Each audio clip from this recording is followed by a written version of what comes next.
From Hollywood, it's time now for Johnny Dollar. Hi, Johnny. Pat McCracken at Universal Adjustment. Hello, Pat. Listen, I have something here I think maybe... Whoa, hold it, boy. I've already packed. Huh? You are? Yep, taking off in about an hour. First plane out I can get. Well, how'd you know? I've been planning it for months. How could you? It only happened last Thursday. Pat, Yeah? I'm going on a vacation far, far away to sunny Southern California. Little town of La Jolla.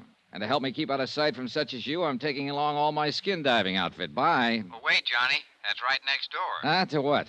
The case I want you to handle for us in San Diego. Just changed my plans, Pat. I'm going to Florida. No, listen, Johnny. There's enough commission on this case to pay for 2 vacations. And as long as you're going to be right there in Southern Cal anyway, look, why don't you drop in on me before you take off? Okay, sucker. What? Just talking to myself. I'll see you.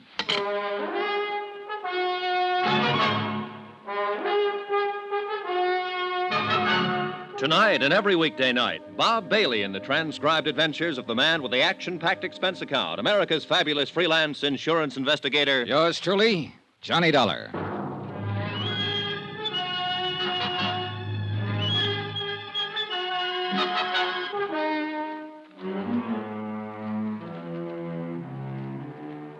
Expense account submitted by Special Investigator Johnny Dollar to the Universal Adjustment Bureau, Hartford, Connecticut.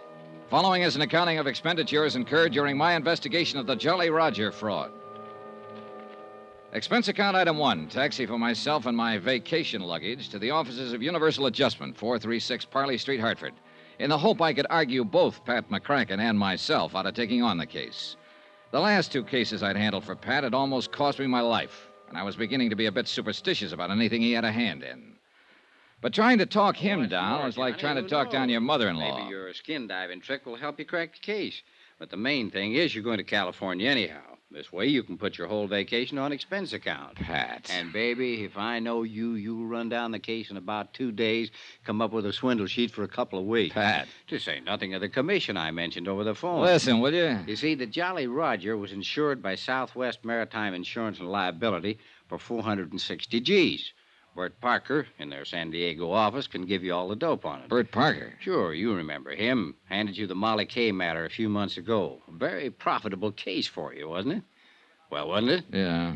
Yeah, but now look, So you'll clean up on this, too. The Jolly Roger, you know, was one of the finest seagoing yachts on the West Coast. No, I didn't know. But, Pat, I'm not Big going diesel job, 110 feet long. Floating palace. Probably the most luxurious wooden hull job built since the... Wooden hull?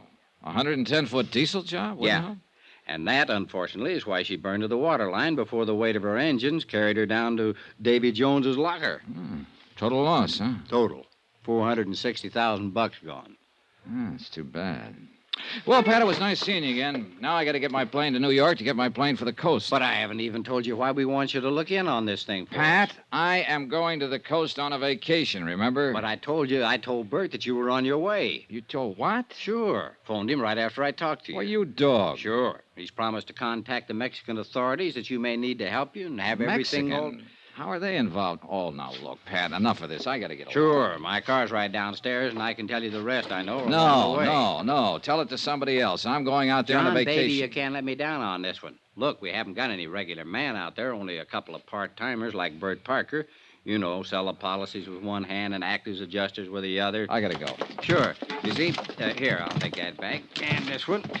You see, that works out all right on small accounts, but on these big ones... Wow, what do you got in here? A case of scotch? Pat, will you shut up a minute and let me Not tell on you... your life. That'd give you a chance to change your mind about taking on the... Here's the elevator. Oh, excuse me, lady. Sorry. Now, I still haven't told you why we smell something wrong in this whole case. It's simply and clearly this, John boy.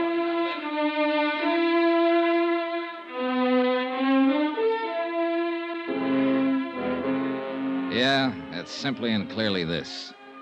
The diesel yacht Jolly Roger was owned by one Paula Zaganian, ex-rum runner, ex-gun runner, ex-shipping magnate, suspected spy through 2 world wars, and generally undesirable character, despite the millions he'd made.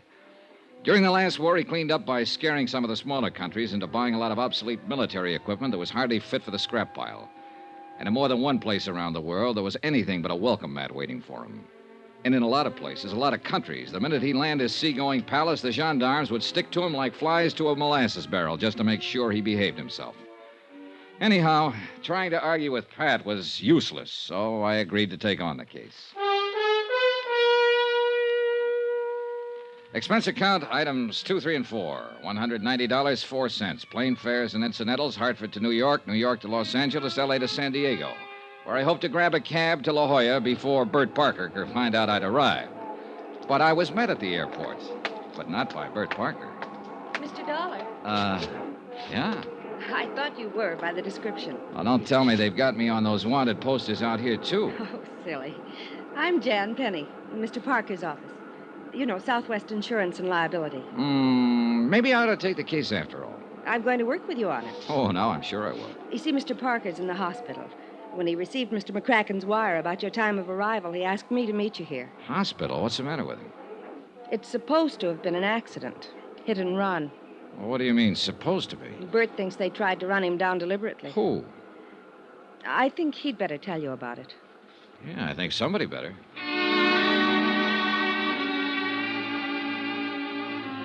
We picked up my luggage, dropped it off at a hotel. I phoned the place I'd made a reservation in La Jolla and told them I might be a day late. And Jan Penny and I went on over to the Queen of Mercy Hospital to talk with Bert Parker. On doctor's orders, I went into his room alone. Bert looked terrible. So glad you could make it, Johnny. Hey, you sure you want to be trying to talk, Bert?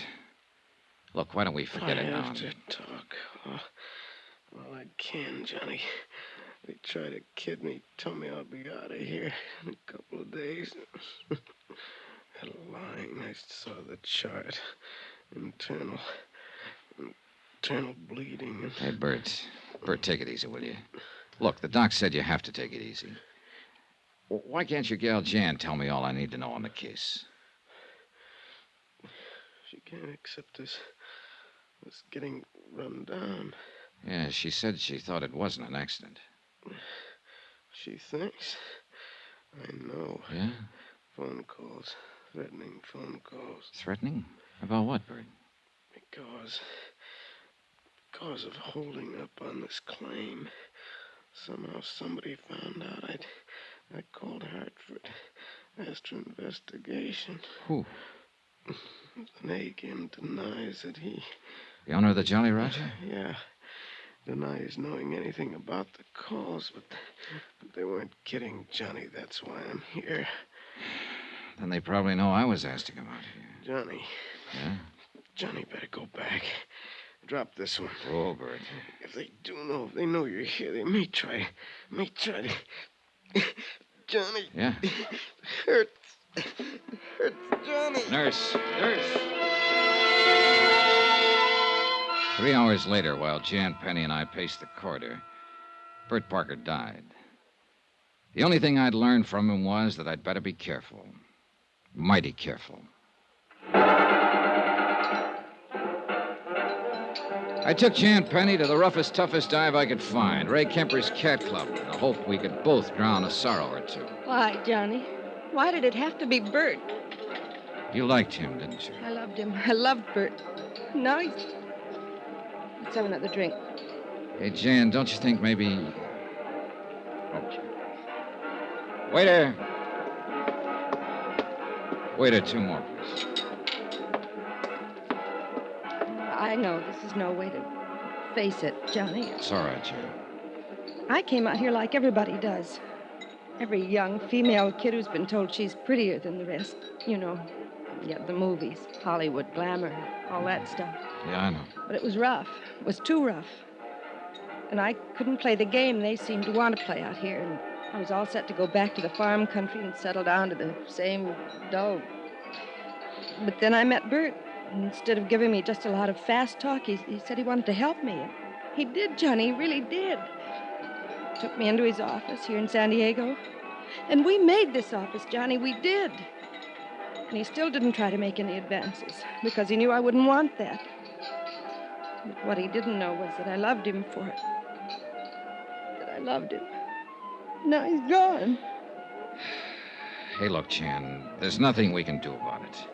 Except try to finish the job he started on the case that put us here drinking too much and trying not to think of him and thinking of nothing else but him. Oh, thanks, bud. Here, keep the change. Johnny, Yeah? you're like Bert. You're straight. I'm glad. Easy, gal. Maybe you didn't know him as well as I did. But you cared about him enough to, well, to do this, and I... Jan, take it easy. Listen, Jan. Yes? Grab your coat. I'm taking you home. I'm all right. Really, I am. You've got a double job to do tomorrow, his as well as yours. How can you talk? I know. I'm out here. I'm out here to knock off the Jolly Roger, make sure the payment of the claim is okay. At least that's why I came out here. Well, then how... But now I've also got to find out who... Well... Bert. Yeah. And I'm going to need your help. All right, Johnny. Come on, Jan. Grab your coat.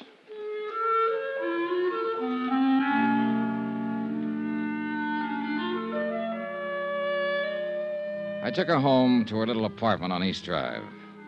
I didn't go up for the usual nightcap because I didn't want to. And I knew Jan didn't want me to. I dropped into police headquarters, homicide first, and then traffic detail to see if they'd been able to dig up anything on the hit-run driver who'd killed Bert. Nothing. Apparently, the threat he'd received just before the so-called accident was something that only he and Jan had known about. The expense account? Oh, I don't know. Call it $10. A couple of cabs, a couple of drinks, or maybe 6 or 8, or... I'm kind of tired tonight. Bert was a nice guy. Jan's a nice girl. In the morning, I'll call the hotel in La Jolla and delay my reservation there another day. Meantime, I'll get some sleep, I guess. Maybe I'll even cook me up a dream or two about skin diving and sunning on the rocks at La Jolla after all this whole rotten case is cleared up. Get myself a good winter tan to take the place of this high eastern pallor I've been trying to get. Oh. Hello. Hello. Johnny. Hello? Johnny, listen. Hello, I can't... Jan? Yes, Johnny. Listen to me. Yeah. We must have been followed tonight. Huh? Jan? I got a phone call just a minute ago. Yeah? A man. He threatened me. What do you mean he threatened you? How? Who was it? I don't know. He said, if I help you, Yeah? there'll be another accident. To me. Jan. And to you. And to you. Listen, Jan. Oh, Johnny, I'm afraid.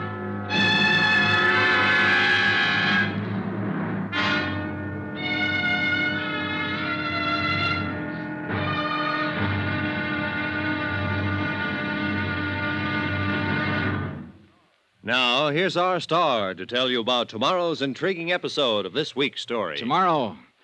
Well, it may sound corny, but where there's smoke, there's fire. Join us, won't you? Yours truly, Johnny Dollar.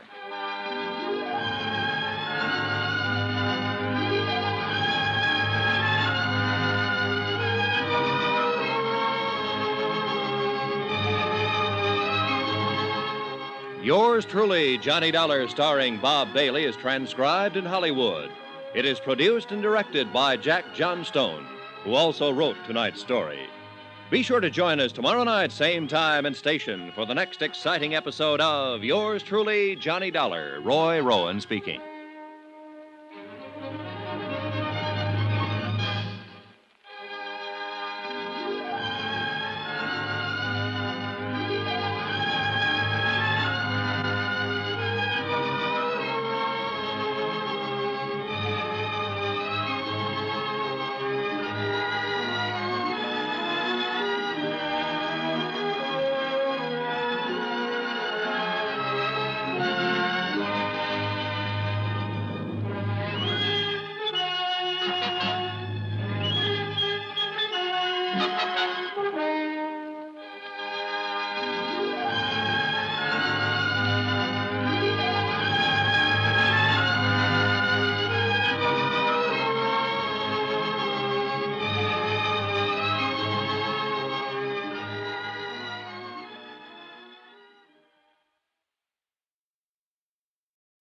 From Hollywood, it's time now for... Johnny Dollar. Johnny, this is Jan. Yes, Jan. A minute ago, after you left me here at my apartment, I got a phone call. Yeah? A threat. If I help you on this case, there'll be another accident. Huh? Like the one that happened to Bert. Fatal. To me. Jan. To you. Oh, Johnny, I'm afraid. Stay right where you are. I'm on my way over.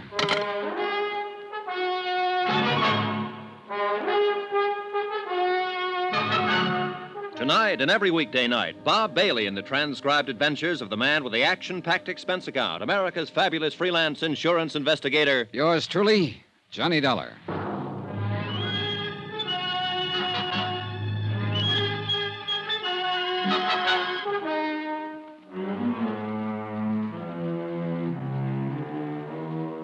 Expense account submitted by Special Investigator Johnny Dollar. To the Universal Adjustment Bureau, attention Patrick McCracken. Pat, I'm addressing this to you instead of to the Southwestern Maritime Insurance and Liability because Southwestern's sole representative here in San Diego, California, Bert Parker, died yesterday in the hospital, presumably of an accident. But I don't believe it. I think it's because he knew too much about this case. The Jolly Roger fraud. Item 6270, cab fare and tip from my hotel to the little apartment of Jan Penny, who had been Bert Parker's secretary before he was killed.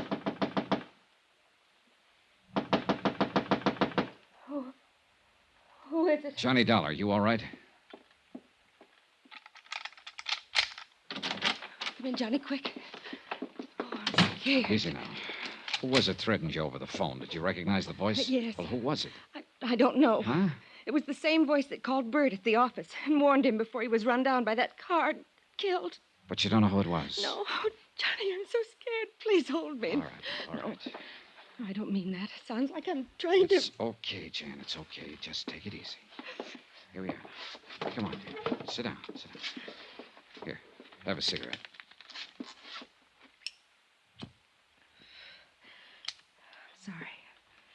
I'm sorry, Johnny. I guess it's just been too much for a gal. Yeah, sure. I don't doubt it. I thought when I bought you a few drinks tonight, you'd be able to come back here and sleep and forget what's happened. Forget about Bert being killed. It's because he held up the claim on the Jolly Roger, because he sent for you. That's why they're threatening you, too. Oh, Johnny, be careful. And you have no idea who they is? Of course I do. The same idea you have. The man who owned the Jolly Roger before she burned and sank. Paulus Zanagian. Just how much do you know about Zanagian? Only what Bert told me. He was an international crook, gun runner, spy, shipping magnate, international troublemaker. Yeah, and just about as welcome in any decent country of this world as the plague. Bert didn't want to insure the Jolly Roger. Certainly an appropriate name, all right. If ever there was an international pirate. But go on, Jan. Bert didn't want to insure it. $460,000, wooden hull and all, but he had to. Southwestern is a small company, Johnny, and the premium, 2 years' premium in advance, was too much to turn down. So that was the clincher. Yes. Bert needed it so much. But then it burned and sank. Yes. When they submitted the claim, Zanagian himself. Oh? Yes, Johnny. It was Paulus Zanagian himself who bought the policy, and he made the claim. Demanded immediate payment. But when Bert decided to hold up until you could come out here and investigate it... The warnings and the so-called accident that killed him. Yes. Now they're warning me. You. Oh, Johnny, why don't you give this up? Where's Zanagian now? Here in San Diego at the Larchmont. And you're sure it wasn't he who called you tonight, who called Bert and warned him? I'm sure. I would have known his voice, his accent. But, Johnny, I'm frightened. All right, now look. Go on in there into your bedroom and sleep. No. Take a sleeping no. pill, whatever you like, but get some sleep. Look, there's nothing we can do tonight, and there'll be plenty for us to do tomorrow. But after that phone call, I'll stay right here on the sofa. Now, look, I've got this. Have you any kind of a gun? No, Johnny. Well, now, go on in there, lock your windows, close the drapes, and get some sleep. That's orders. All right. Good night, Johnny.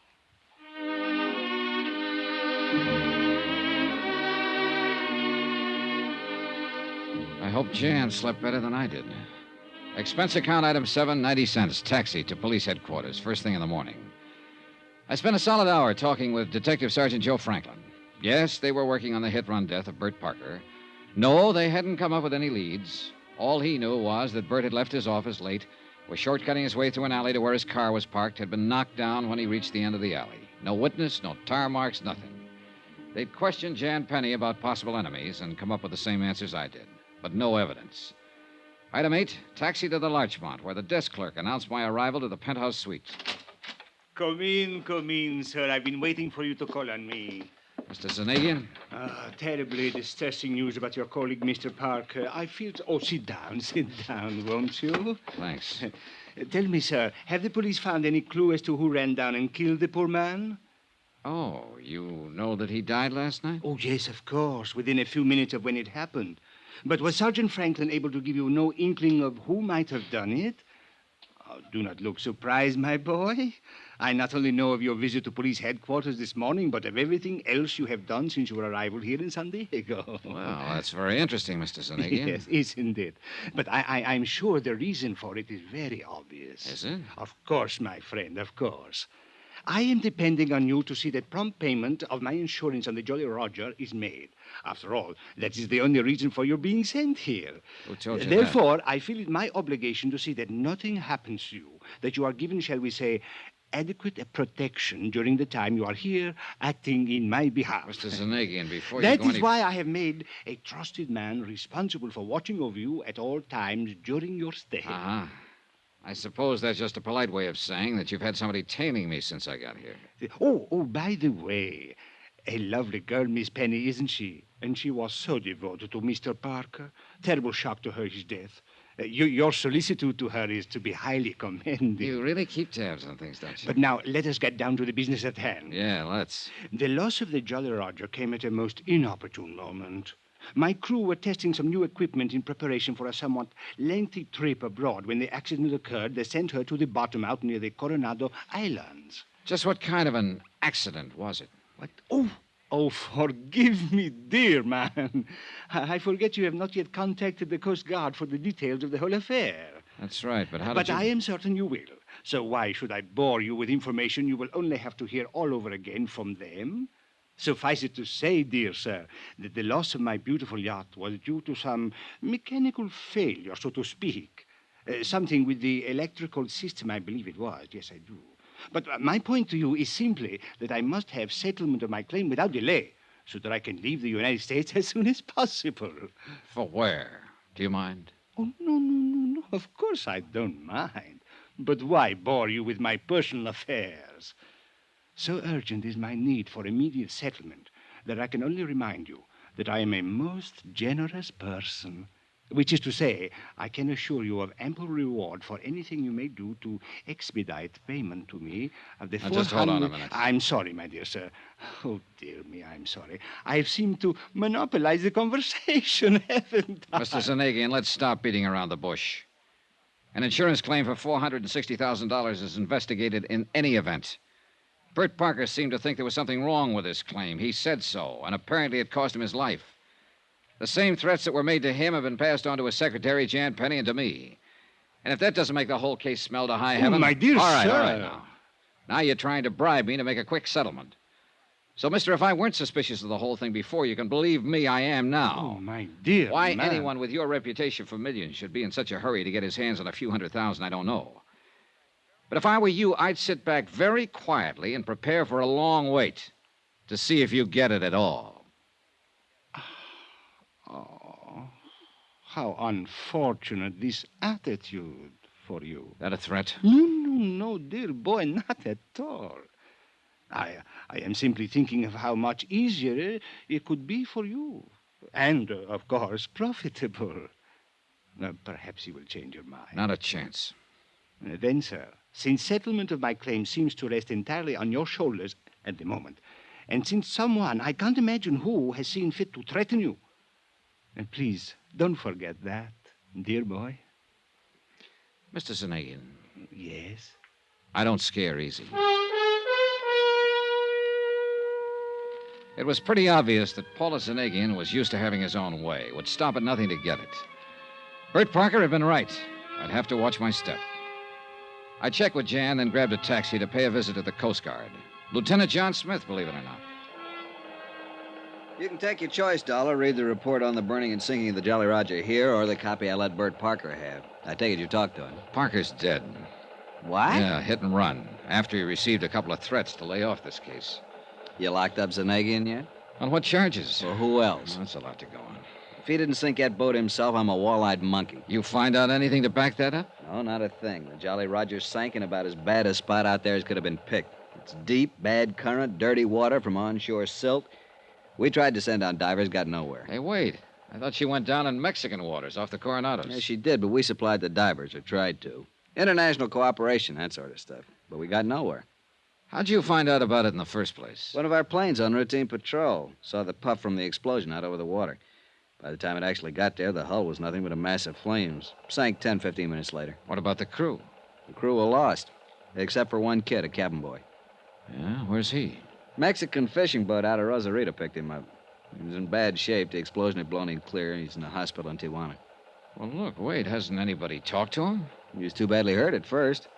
But I spoke with the hospital just before you got here, and they think he might be able to talk by sometime this afternoon. Well, what are we waiting for? Come on, let's get down there. And I can't until later. Look, if you got a car, No? you want mine. Well, sure, let's go. How far is it? Even within the speed limit, you can make it in a half hour. Out this way. All right. Car's out in the lot in the back.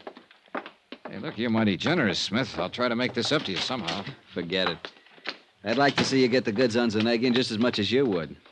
I didn't like having him come into port here in the first place. And then when I learned that both Holland and Switzerland had tied up all of his funds... They what? Sure. In early last week's papers. That's why he needs the money. Well, here's my car. And if you can learn anything down there, if I can be of any help, I'm on pretty good terms with it. Hey, Dollar. Oh, Mr. Dollar. Oh, about that. My car and excellent chauffeur Ortiz here would have got you to Tijuana much more rapidly and comfortably than you might drive, I am Hey, sure. now, wait just a minute. What Which made is you why think I came to meet you here. I knew you'd want to talk with the cabin boy who survived the accident to my ill-fated Jolly Roger. Oh, you did? Yes. However, I fear it is too late. What do you mean? As I was leaving my hotel, I heard from one of my, shall we say, associates. He informed me that he had just learned from one of his, shall we say, contacts in Tijuana. Well? Alas, the poor cabin boy died only a few minutes ago. Pity, sir, isn't it?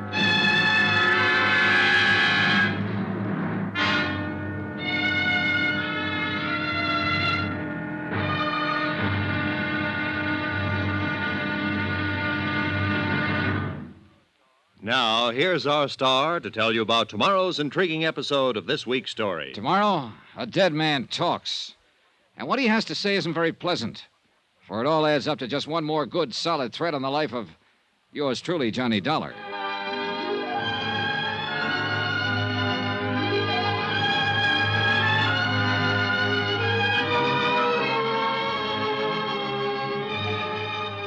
Yours truly, Johnny Dollar, starring Bob Bailey, is transcribed in Hollywood.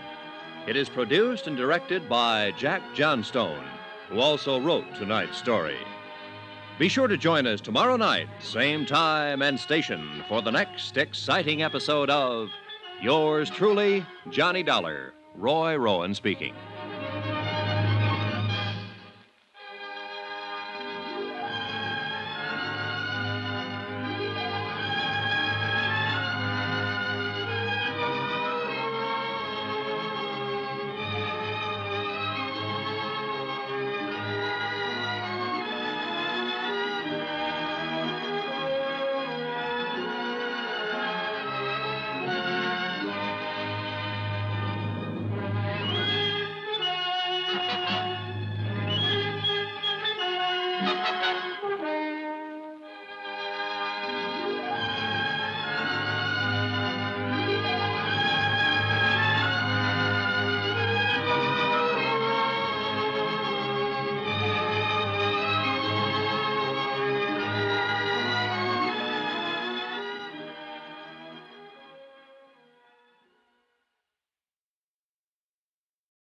From Hollywood, it's time now for...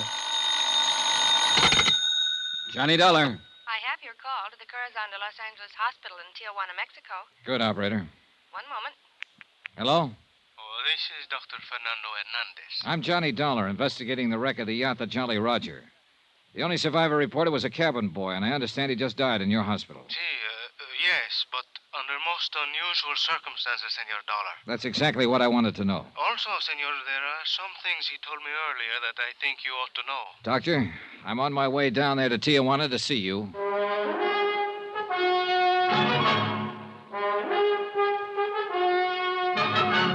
Tonight and every weekday night, Bob Bailey in the transcribed adventures of the man with the action-packed expense account, America's fabulous freelance insurance investigator. Yours truly, Johnny Dollar.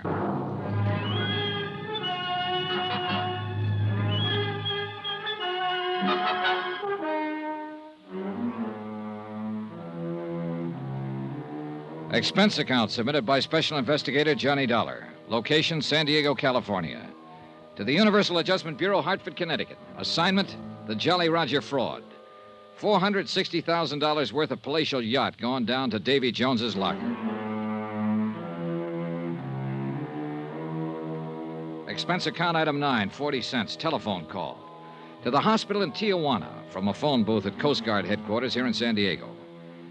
Because of the knack Paula Zanagian seemed to have for knowing everything I did, everyone I talked to, even on the telephone, I was afraid to let my call go through, even the Coast Guard switchboard. But before leaving for Tijuana, I checked with Jan Penny and talked briefly again with Lieutenant Smith.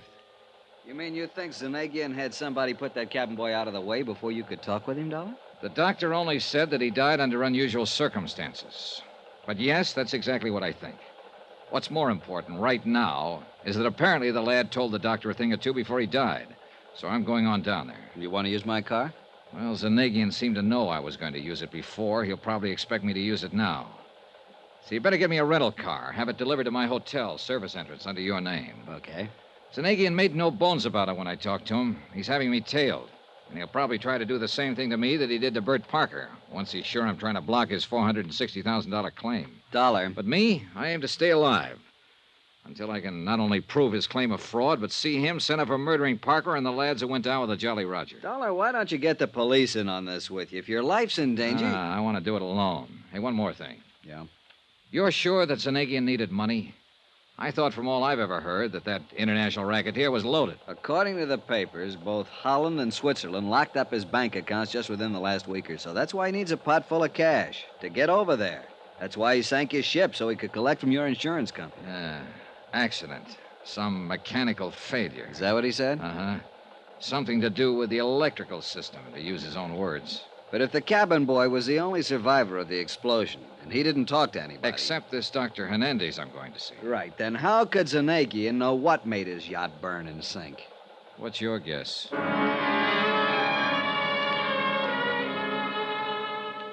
Expense account item 10, $50, deposit on rental car. On the way back to the hotel to pick it up, I kept looking for somebody that I could identify as the tail Zanagian had put on me. But if he was there, I couldn't tag him. And as I drove the few short miles from San Diego to Tijuana, I began to wonder if maybe I was just too small fry for Paula Zanagian, shipping magnate, munition maker, international spy, to bother with. Nonetheless, I still kept an eye out for a familiar face, or more to the point, for a familiar car that might be following me. Midday traffic on the big broad highway was astonishingly sparse. A handful of tourist-type cars loaded with families on the way across the border for a quick look-see at Mexico. A handful of movers who were on their way to see how far and how long their American dollars would keep them in favorably exchanged Mexican pesos. Some smart Cadillacs, some of them towing outboard runabouts and filled with eager-eyed fishermen. And the usual run of trucks, big trucks and trailers. The boys who made a living behind the wheel, the best drivers on the road, wherever they were, loaded with goods for transport between states or countries or what have you. I drove fast, I drove slowly, and I still didn't see any car that might have been following me. To make sure, I took off on a gravel side road, drove a mile or more, and waited. Nobody followed me. So I finally gave up and went back to the main highway. At the border, I asked the guards where the Corazon de los Angeles hospital was, drove the car to it, parked in back, and asked the first nurse I could find, and I should have stopped right there because she was beautiful, asked her where Dr. Hernandez hung out. Hernandez spoiled a beautiful romance in the budding and led me into his office.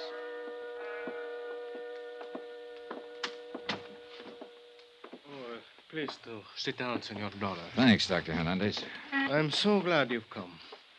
We here at the hospital, I must confess, were somewhat concerned when the fishermen brought in the poor young cabin boy who survived the wreck of the... what was his name? The Jolly Roger. Yeah, that's right. Zanagian couldn't have picked a better one. So? Jolly Roger's the name of the flag that pirate ships used to fly, skull and crossbones. I suppose you know. See, I know. He was a glorified pirate preying on the whole world. I'm a student of history, senor. modern as well as ancient. In his small, selfish way, I realize that Polisenagian has looted the whole world. A dangerous man. You say you were worried when his cabin boy showed up. Because there was a man who called and wished to visit him. Insisted on it. Oh? See, but of course, because of his condition, we could not permit it. The explosion of the ship had done a great deal of damage to his small body. When he was brought in here, I could see that immediate surgery was necessary to save his life. Well, go on, Doctor. So I operated. And as I did so, realized that divine providence would permit me to save the life of this poor unfortunate. My operation was a success. But you told me over the phone that he died. We are a poor hospital, and usually we're not able to provide such things.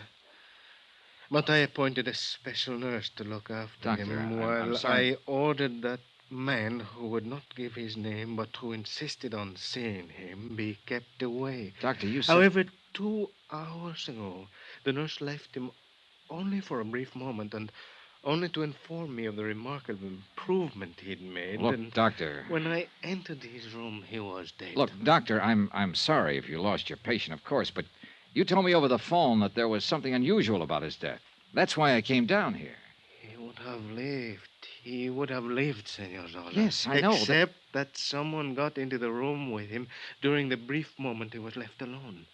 Got into him and killed him with this. What is it? A knitting needle? I think so. He would have been well again, Senor, but he was killed. Murdered. Have you told the police about this? See, and they are what you call at a loss. Oh, brother. Well, how do you think I feel? I was going to tell them what I knew about the unfortunate boy when your telephone call came. Then I decided perhaps I'd best talk to you first. Well, just what is it you know about him? It is what he knew about the sinking of the boat. The Jolly Roger. See, thanks to adrenaline and other stimulants I administered even before we began the anesthetic for the operation that saved his life. Only it didn't stay so long. See, he regained consciousness long enough to talk with me. He talked a great deal. Well? Well, Doctor, what did he tell you? My notes. I kept very careful notes in this drawer. And What is it, Doctor? What's the matter?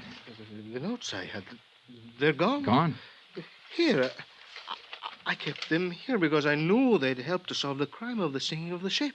Well, what did this boy tell you? Notes or no notes, Doctor? You must remember something of what he told you. Well, see, yes. Well, what? That he'd seen a strange device taken aboard the ship. He was young and curious, as all boys are. Yeah? That only the captain of the vessel had handled it, had taken it to the engine room. That he had inquired about it and been told to mind his own affairs. Well, what kind of a device was it? Did he tell you? Like a clock, he said. A Huh? clock on a large box, like an alarm clock. It was set for 2:35. He hold everything. That was the time the Coast Guard patrol plane saw the explosion. I knew that. All right, go on, Doctor. That, Senor Dollar, is all. Well, I don't know about you, but it sounds to me like Zanegian or one of his men or both planted a time bomb in the engine room of that yacht. See? No. Now, wait a minute. Yes? If the captain knew about it... Hey, look, Doctor, the U.S. Coast Guard reported that the only survivor was this cabin boy. Now, surely the captain wouldn't have let himself get blown up. Oh, no, he would not, except for one thing. Yeah? And I tell you only what I know from the cabin boy. Oh, yeah, what's that? This trip was a test. Before the ship, the yacht, was to go on a long trip. It had many new devices on it. Uh-huh. A large, tall mast for what you call a radar. Yeah, go on. The captain, when they reached a point of the Coronado Islands, ordered a small boat put, over the side. Yeah, that's right, go on. But in doing so, the radar mast, fell down, and the captain was struck by it. Therefore... Doctor, now listen carefully. Tell no one you've talked to me. Tell your local police, if you like, what you learned from the cabin boy. Report it to your Coast Guard or whatever you have to do down here in Mexico. But don't, under any circumstances, let anyone know you've talked to me. I do not understand, senor. You wonder where your notes on the cabin boy are? Well, if you ask me, Zanegian is looking them over right now. Impossible. Nothing is impossible with a guy like him. Now, what I'm getting at is this. I'm a marked man, Doctor. He's after me, and he'll be after anybody who tries to help me. Cannot believe. Well, you'd better, if you want to stay in one piece, so take no chances. I don't think I was followed down here, but I may have been. If so, your life is in danger, same as mine. So please, watch your step until I can pin whatever it takes on Zanegian to send him off for life. This is fantastic. Yeah, sure it is. But outside of you and a girl named Jan Penny and... Doctor, may I use that phone of yours for a call across the border? Well, of course. Here. Thanks. Hello? Hello, operator. I want to call Coast Guard headquarters in San Diego, California. Lieutenant John Smith. You know something? Your Mexican operators speak as good English. Hello? Yes, thank you. You seem alarmed, Senor Dollar. Are you Doc, sure? I just hope you find no cause for alarm before this mess is over. But I say it again. Watch your step. The mere fact that you've talked with me that... Hello?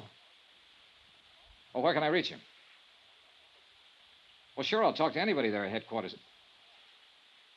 Hello, I'm calling Lieutenant John... I see. Thanks. What is it, Mr. Dollar? Lieutenant Smith is dead. What? A hit-and-run accident. About an hour after I left him. Watch your step, Doctor. See. And you too, Senor Dollar.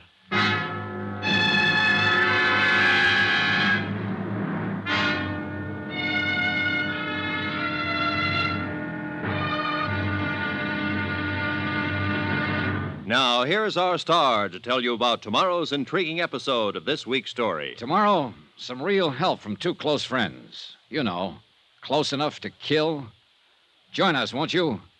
Yours truly, Johnny Dollar.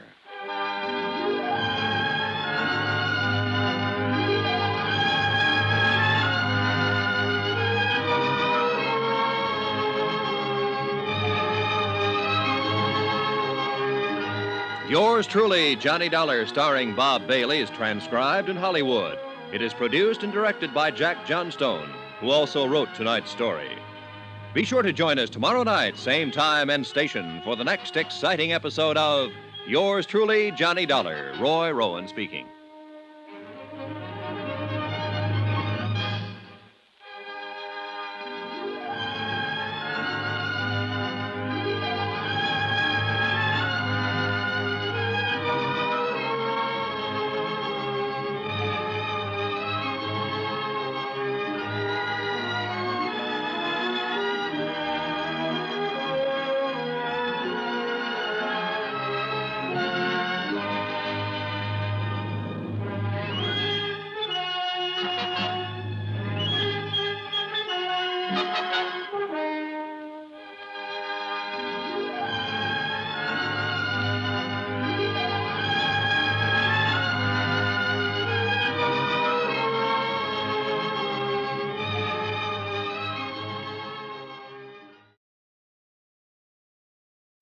From Hollywood, it's time now for...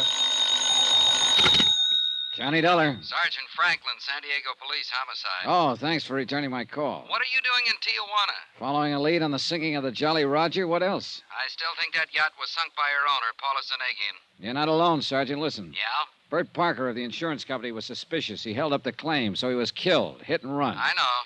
Lieutenant Smith of the Coast Guard was helping me with the case. Now he's been killed, also hit and run. We know. We're working on it. Jan Penny, who was Parker's secretary, is helping me, too. Get it? I get it. I'll assign a man to protect her immediately. Good. But, Dollar... Yeah? What about you?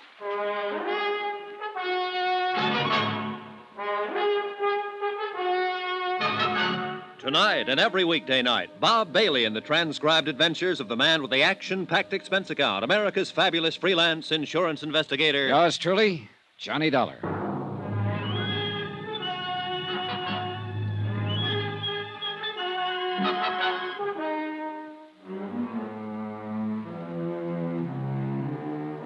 Expense account submitted by Special Investigator Johnny Dollar. Location, San Diego, California. To Universal Adjustment Bureau, Hartford, Connecticut. Assignment, the Jolly Roger fraud. The sinking of a palatial yacht of that name and a couple of murders connected therewith.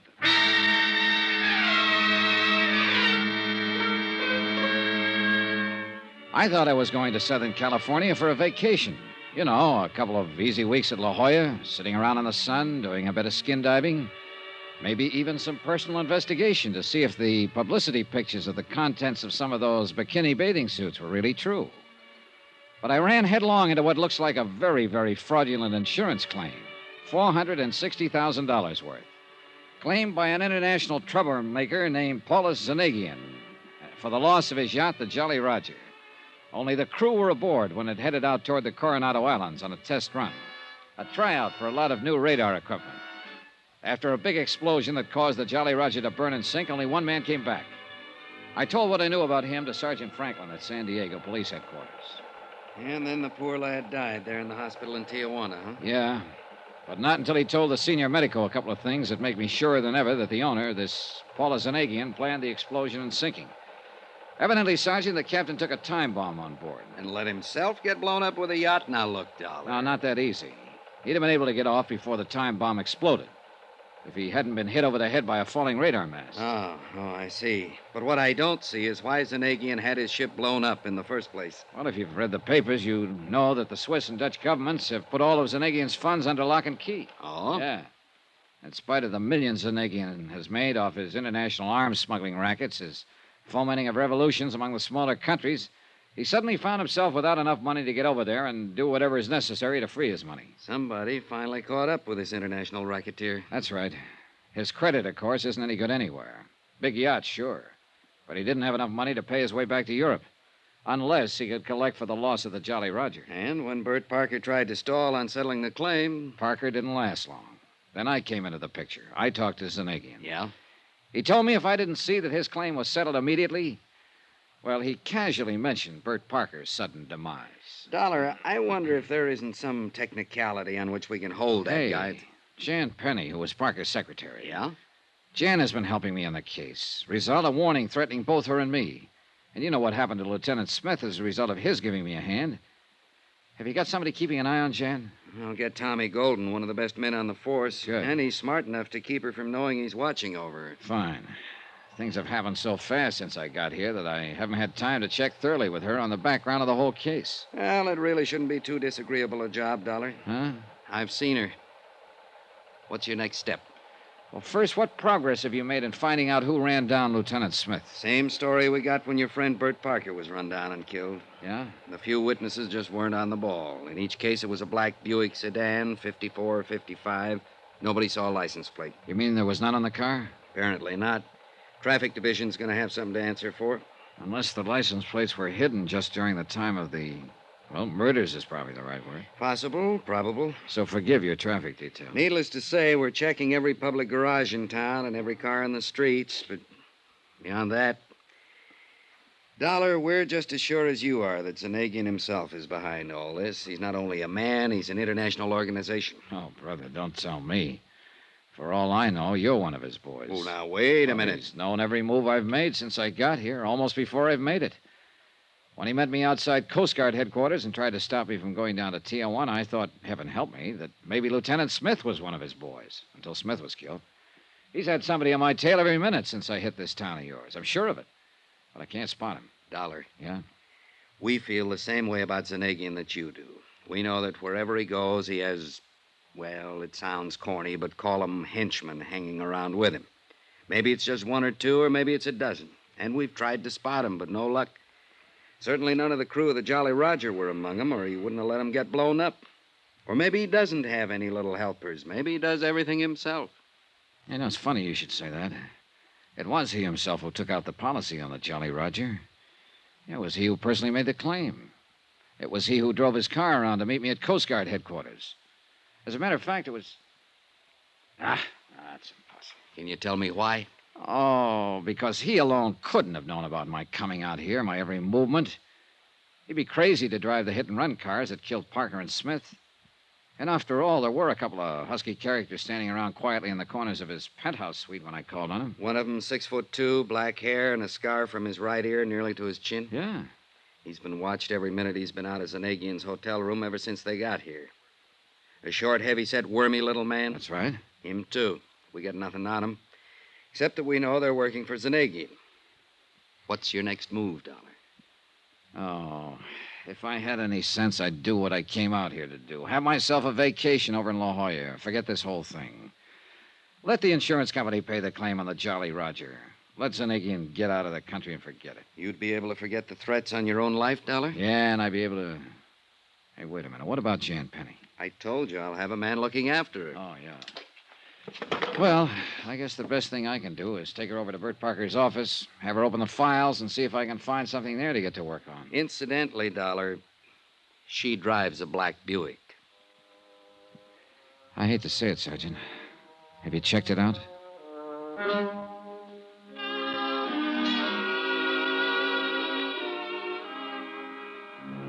I probably shouldn't have thought what I thought about Jan when I asked that question. I was sorry I had when I reached her apartment a few minutes later.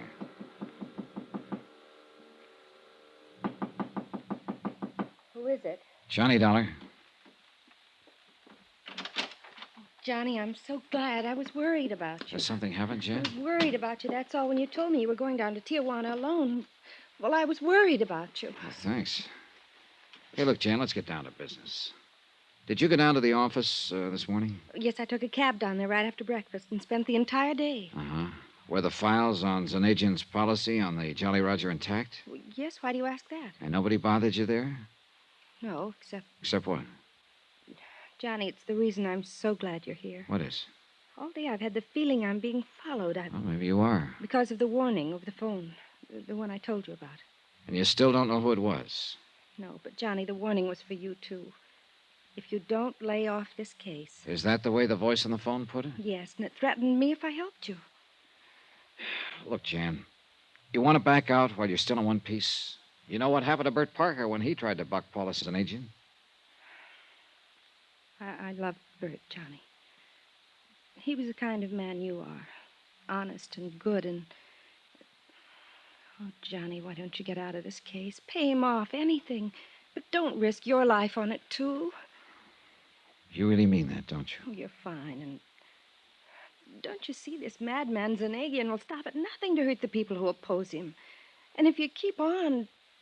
Even if it means forgetting about finding out who killed Bert Parker? Yes, Johnny, yes. If it means putting your own life in danger, settle his claim, anything. How about you? I'll go away. I'll go somewhere else and try to forget the whole thing. Oh, Johnny, listen to me. I'm listening. It isn't worth it to take the risk you're taking. Jan, it's my job. Look, why should you worry about me? Because even if I have only known you a few days, I don't know, maybe it's rebound. Maybe I'm acting like a baby, but since Bert was... Oh, Johnny, I'm so alone and I'm so lonely.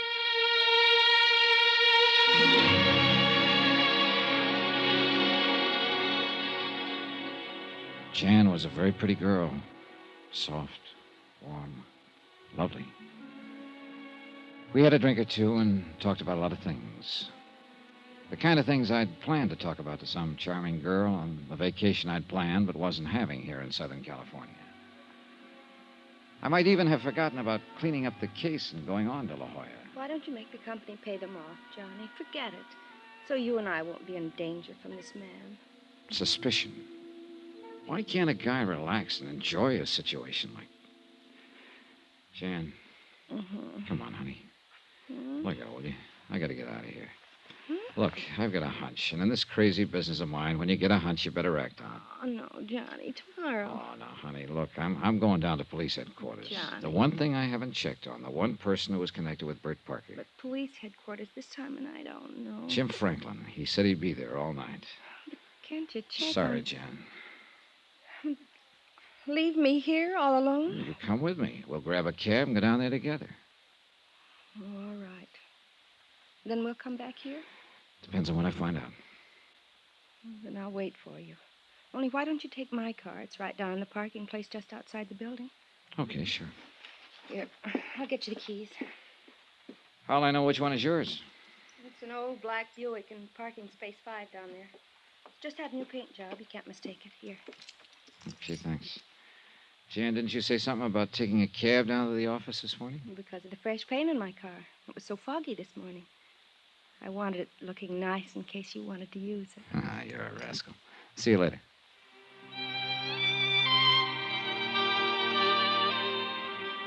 I kissed Jan goodbye for the time being and left. I hadn't the least idea in the world of contacting Sergeant Franklin at that time of night. But I had to think this thing out. Suspicions, pure and simple, about a lot of things that might explain how Zanagian had known my every move since I arrived in San Diego. Yeah, that was it. Get out on the road in the fresh air alone and think a bit. The black Buick was parked in the lot in Space 5, all shiny in its new coat of paint. Yeah, new paint that might cover up any marks a hit-and-run killer made. I was about to close the door, turn the switch, and take off when I noticed that somebody, the car painter perhaps, had left the hood open. I stepped around to the front of the car to slam it down when my guardian angel, or whatever it is, told me to take a good look inside. I'm glad I did. Glad I'd noticed the hood partly open. That I hadn't turned on the key. Because wired to the ignition was a bomb that would have blown me to kingdom come.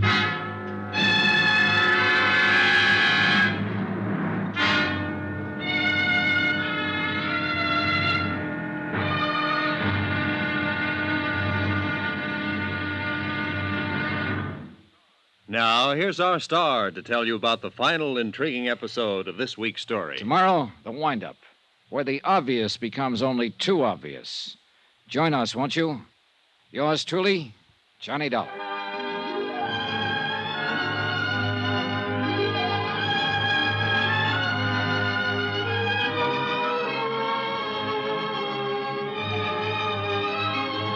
Yours truly, Johnny Dollar, starring Bob Bailey, is transcribed in Hollywood.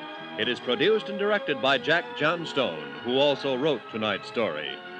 Be sure to join us tomorrow night, same time and station, for the next exciting episode of Yours truly, Johnny Dollar. Roy Rowan speaking.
From Hollywood, it's time now for... Hello? Johnny Dollar. Johnny? You sound surprised, Jan. Well, yes, I am, dear. I thought you were going over to police headquarters. I changed my mind. Then you didn't need my car after all. No. Are you coming back here to my apartment? Johnny? After I take a little walk. As I told you, I've got to think this case out, and I can't very well do it wrapped up in your arms. Oh, can I? Why don't you take a drive along the shoreline in my car? Want to come along? Jan? I'll wait for you here. Yeah. See you in a little while. Much sooner than you think, baby.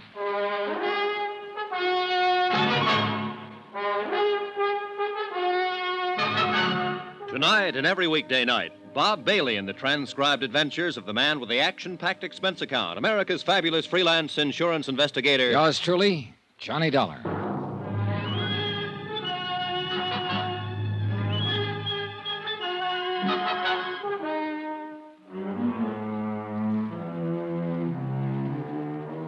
Expense account submitted by Special Investigator Johnny Dollar, location San Diego, California.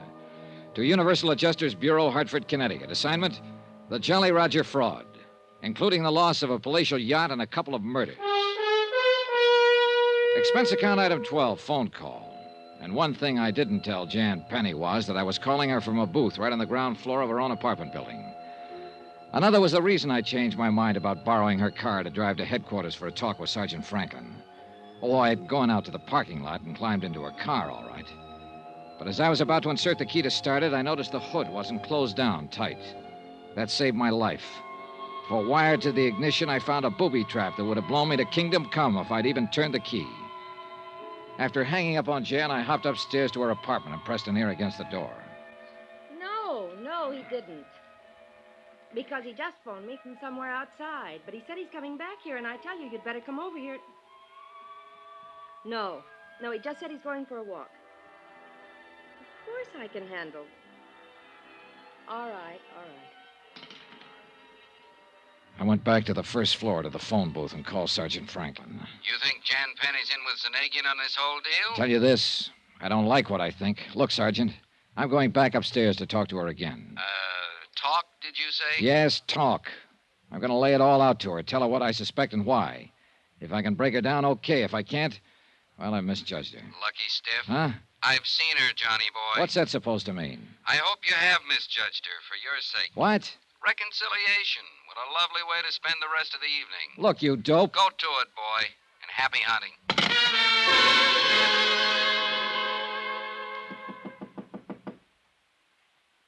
Who is it? Johnny? Yeah. My, that was a short walk. But I'm glad. Are you? Or are you sorry I didn't stay away longer so you could get some help? Help? Sit down. Sit down, Jan. I want to talk to you. Oh, how masterful. Here? As you know, I didn't borrow your car after all. Sit next to me, darling, and let's continue from where we left Because off. Fortunately, somebody goofed, left the hood partly open. Closer, Johnny. That's why I discovered the booby trap that would have gone off as I turned the ignition key. Closer, Johnny. Booby. What are you talking about? That's why you didn't hear the expected explosion right after I left you. Oh, no. Then they are after me, too. The warning over the phone. If I didn't stop helping you in this case, they... Oh, Johnny, what'll I do? Johnny. For one thing, take your arms back to yourself and move over to your own corner of this couch so I can pull a gun if any of your pals suddenly... Ah, my dear Mr. Dollar. Zanagian. I fear it's too late. Artis here will pull the trigger if you so much as move a hand toward your gun. He's an excellent shot. Yeah, I'm sure he is. Awkward coming in the service entrance, but I was concerned lest your phone call in the lobby might have been to the police. Here now.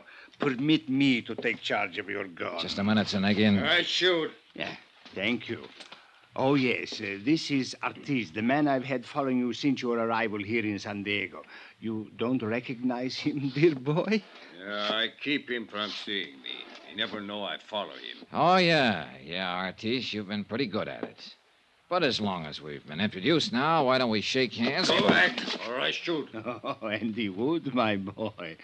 And I believe you call it a silencer, would obviate any undue noise. Wouldn't you be happier if he did pull the trigger, Zanagian? But I wish to talk with you, dear Mr. Dollar. I don't think we have anything to talk about. Oh, but we have. You see, dear boy, I'm curious to know why you suspected Jan here of complicity in our little plan.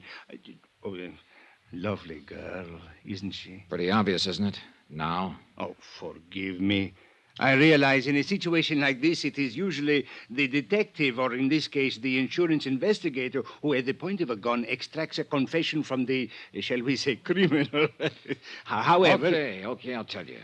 Apart from the threatening phone calls, which nobody but Jan seemed to know about. Terrible story for her to make up. You warned me in the beginning you'd have somebody tailing me while I was here in San Diego to make sure I didn't spoil your plan to collect some $460,000 insurance on that yacht you burned and sank out near the Coronados. Quite right. But I must ask you to be brief in case that phone call you made was to the police. You see, with only Artis and Jan left of my staff and crew, I can't very well afford to... Sure, that call was to the police. That's why I'm trying to stall you with a lot of talk. Thank you. For if that were true, dear boy, you would never admit it. But do continue. All right. I've been followed before. I know, or at least I hope I do, every trick in the book for dodging a tail. Too good. Artis, you shouldn't admit he got away from you. Yeah, too good. But now I make him sorry. Artis, please. I wish to hear more from Mr. Dollar, and I wish to speak to him. As a matter of fact, dear Mr. Dollar, there is really no need for you to continue. You are a very intelligent young man. Oh, thanks. You realize that no one but our little Janet could have provided me with all the information I had. You're coming out here to investigate the sinking of the Jolly Roger, your touching deathbed scene with Mr. Parker, your conversations with Lieutenant Smith of the Coast Guard, and, she did dispose of him quite well, didn't she? Jan? Who else, Johnny? Who else could have run down Bert Parker without leaving him? You ought to have your neck. No. Artis, please. I wish to talk with Mr. Dollar. No wonder you insisted I drive your booby-trap car tonight. Really, darling, I'm glad that you didn't. Because if you'll listen to Yes, what dear boy, listen to me. You are intelligent, as I said before. You even learned why I am in immediate need of funds, so that I may finance a return to Europe and free the money of mine that has been frozen there. Millions, dear boy. And as the lovely Janet will attest, those who work with me share with me. It's true, Johnny. Regardless of his reputation, when it comes to the people who will work with him, Like the crew of that yacht and whoever else was working with him.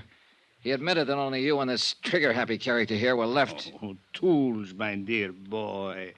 Quite unlike the intelligent colleagues such as yourself and Janet, whom I wish to keep close to me. Oh, artist boy, that means you better watch your step. What do you mean? Nothing, Artis, nothing. My dear Mr. Dollar. Yeah, I get it. All I do is report that your claim should be paid, and I'm on your team. And you will never regret it. Not only money, more than you ever dreamed of, but... Janet, my pearl, you do like our Mr. Dollar, do you now? You dirty rat. Oh, get back. You admit you sank the Jolly Roger yourselves in again. But of course. And all the men who went down with it. What had to be done? Even the had little to- cabin Oh, boy. yes, dear boy, yes. Both he and the crew on the Jolly Roger were in danger of upsetting my plans. They had to be eliminated. But you, dear man, please, do not stand in my way. Much as I like and respect you, if you do, you will leave me no choice but to eliminate you. Even as I had to rid myself of Parker, the Lieutenant Smith, the cabin boy. Look, Finnegan. What if I were to say, okay, I'll go along with you? Aha. To say the least, it would get me out of this present pickle I'm in. And much more. I still wish that gorilla of yours would aim his gun the other way. Oh, Artis, I think you might relax a bit for the moment. But I watch him. Go on, dear boy. Okay. What kind of assurance do you think you'd have that I wouldn't double-cross you? There is the factor of fear. Fear? Oh, my dear man, don't you see? The choice is as simple as this, and the choice is yours. You either accept my offer now, or you accept a bullet from Artis' gun. And the latter I would regret exceedingly. Not only because of you, I like you, but because it would mean temporary interruption of my plans, a quick trip across the border to avoid being found when your body is discovered, and the necessity of devising some other means for attaining passage to Europe. But far more formidable problems have been overcome many times. Dear Mr. Dollar, I do not wish to have to discuss this further. So tell me. Finnegan, I have good news. Yes? For me, not for you.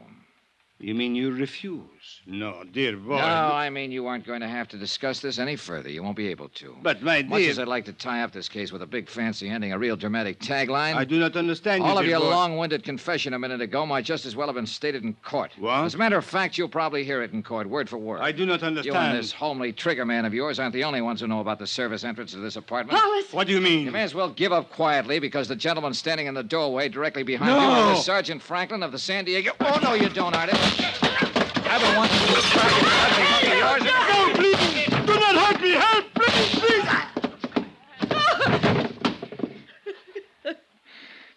Thanks, Sergeant. What a mess. Better tie up this gorilla, boys. Okay. I'm glad you took the hint and came over. You know my call was being listened to. I kind of thought so. Well, no more Zanegian. Dead? Yeah. By a slug from this big monkey's gun. If I'd known he was that bad a shot, I might have tried to jump him earlier. Come on, Artis. Up. After the way you hit him, he'll sleep for a long time. Well? Johnny. Huh? Johnny, listen to me. Oh, shut up.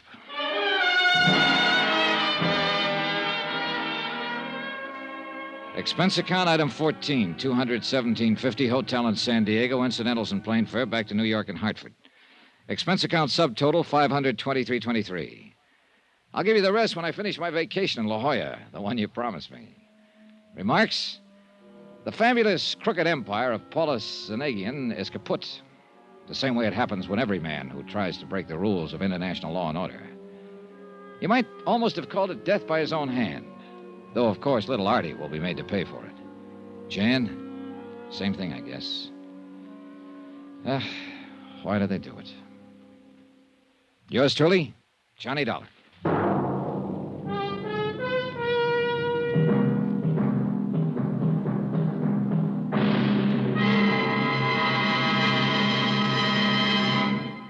Now, here's our star to tell you about next week's exciting story. Next week, vacation.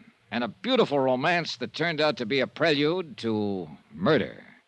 Join us, won't you? Yours truly, Johnny Dollar.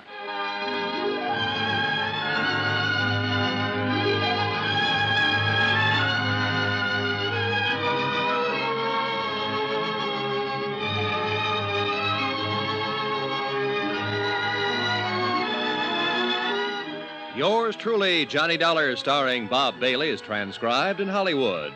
It is produced and directed by Jack Johnstone, who also wrote this week's story. Heard in the cast were Virginia Gregg, Forrest Lewis, Paul Frees, Jay Novello, Harry Bartell, Don Diamond, and Victor Perrin. Musical supervision by Amerigo Marino. Be sure to join us on Monday night, same time and station, for another exciting story of Yours truly, Johnny Dollar. This is Roy Rowan speaking.